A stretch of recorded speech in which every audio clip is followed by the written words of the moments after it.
The legislation that I have proposed that would be a constitutional amendment to reduce the size of the House came out of the State Government Committee. I actually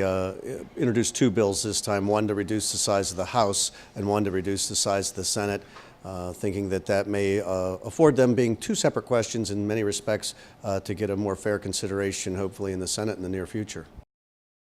Some people want to focus on the pure dollars and cents, and while I suspect that this will save some money in that sense, budgetary-wise, my main motivation was that I believe that the House in particular would be more efficient in its ability to debate and deliberate on legislation, would create a greater level of understanding among members from diverse areas of this state, so that the product that comes out of this place, laws, I think would be better, and there'd be a better understanding of why different people view things differently. So I really think it creates a better efficiency in terms of our communications and understanding of where our fellow legislators are on particular issues.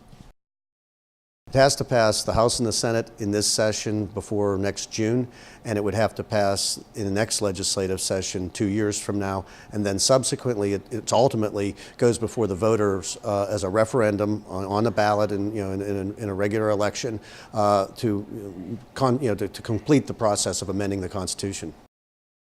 The timetable that I have proposed would be in conjunction, if the voters were to approve this, it would be in conjunction with the next reapportionment. While that's a little ways away, I believe that's the timeline that would create the least amount of disruption,